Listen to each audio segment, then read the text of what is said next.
Thank you very much, Madam Vice Prime Minister and dear colleague. I am very pleased to be here in Lوبليانا for my second visit in my capacity as Minister of Foreign Affairs of Algeria. As you probably know, the first visit was during my first tenure as Foreign Minister in the 90s, and more precisely in May 1992. During the last 3 years, a turning point has indeed been reached in the expansion of our bilateral relation that have been growing and moving forward in the right direction to the satisfaction of our two countries. We have recently welcomed the official opening of Slovenia's embassy in Algiers, and from our side, we will be doing the same in the coming days. We will also very soon introduce a request for the accreditation of the first ambassador of Algeria to Slovenia, who will be resident here in this beautiful city of Lوبليانا. I think that we both agree the opening of these embassies, yours in Algiers and ours in Lوبليانا, will give new impetus to this promising and rewarding partnership that we are building between our two friendly countries. Algeria is also very glad to be partnering with Slovenia in the energy field, as you have mentioned, by contributing substantially since January this year to the satisfaction of Slovenia's need of natural gas supplies. Building on these achievements, I am here today to see with our Slovenian friends how we can make additional and new leaps in our bilateral cooperation in all fields of common interests, notably in the digital economy, traditional and renewable energies, technologies of information and communication. And in this last respect, I am glad to announce that Algeria has joined the Center on Artificial Intelligence, created under the auspices of UNESCO and hosted by Slovenia. Other priority areas are being identified for cooperation between our two countries. I will mention water resources management, tourism, agriculture, forestry, and mining. We are also considering positively the proposal made by Slovenia to have direct maritime liaison between the port of Koper and the Algerian ports on the Mediterranean.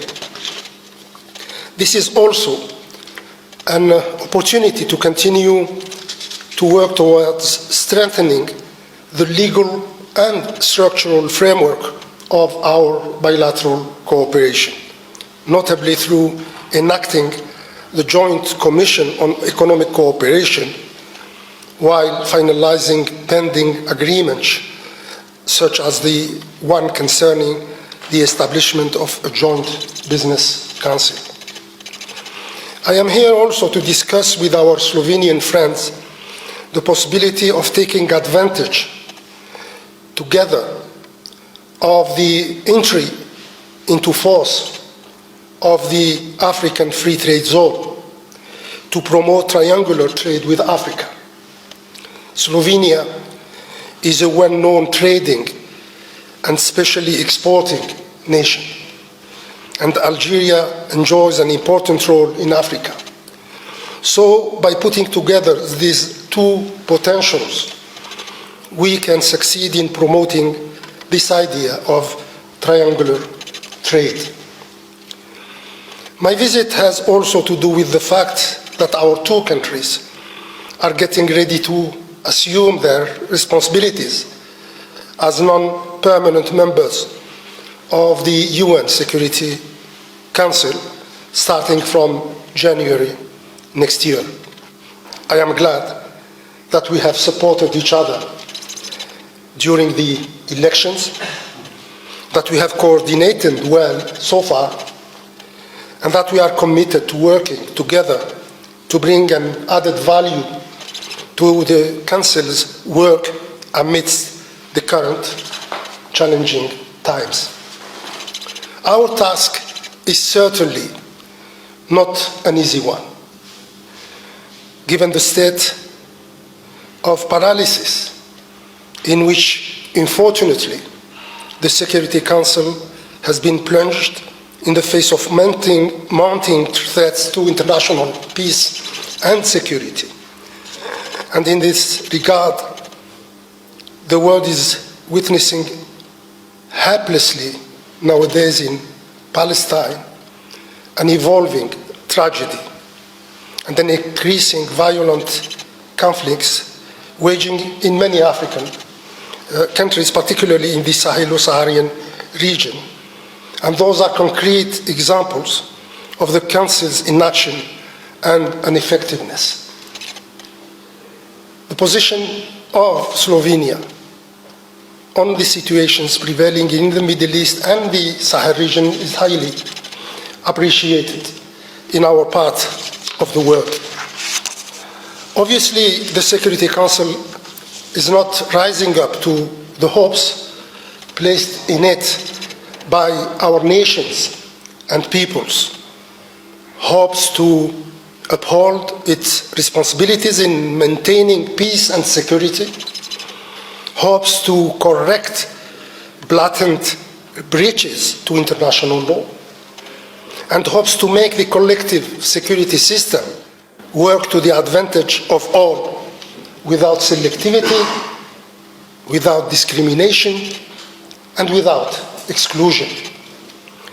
I'm sure that by joining our forces and voices within the Council, and by working closely together with other like-minded countries, particularly among the elected members of the Council, the E10, we can collectively make a genuine contribution towards bridging mounting divisions within the Council with the aim of restoring trust and confidence in the role of the United Nations, and particularly in that of the Security Council.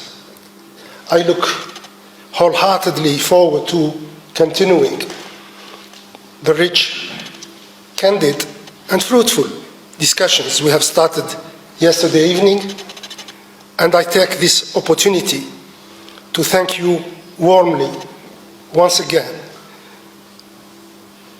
for the wonderful hospitality and for all the kind marks of attention accorded to me and to the Algerian delegation here in this friendly country of Slovenia. Thank you very much. Thank you to both.